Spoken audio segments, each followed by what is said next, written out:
ఎవరైతే ఆ టెస్ట్ రాసింటాడో వాడికి తెలియక కాదు, వాడికి ఇంకా బాగా తెలుసు.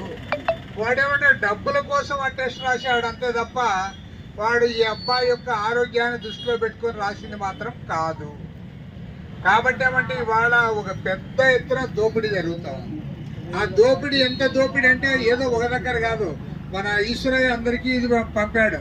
అందులో ఏమంటే ఆ మెడికల్ షాప్ వాళ్ళు ప్రతి మెడికల్ షాప్ వాడు 15,000 నుండి 25,000 రూపాయల వరకు బై మంత్లీ వాళ్ళకి లంచం ఇవ్వాలట.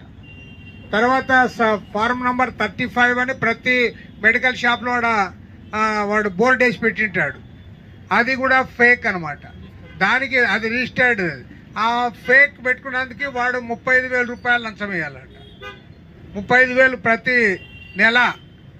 మళ్ళీ తర్వాత వీళ్ళు ఏమి మెడికల్ షాపుకు మందులు ఏవైతే రాస్తారో ఆ రాసే మందులు ఒకసారి చూస్తే మనకేం తెలియదు, వాడు ఏం రాస్తే ఆడిపోయి మనం కొనుక్కొచ్చుకోవాలి. వాడేమి ఏవైతే బాగా బ్రాండ్ ఇమేజ్ అంటే ఎక్కువ రేటు ఉంటాయో వాటిని రాస్తారు. పైగా ఏమంటారు, ఎవరు ఏగుడు మేమే చెప్పాలి, మేము చెప్పిందే కొనాలి, మేము చెప్పిందే వాడాలి, మీరు ఇష్టం చేసుకోలేదు, ఆర్ఎంపీ డాక్టర్లు ప్రాక్టీస్ చేయకూడదు అని వాళ్ళన్నీ కూడా నిబంధనలు కూడా వాళ్ళే పెడతారు.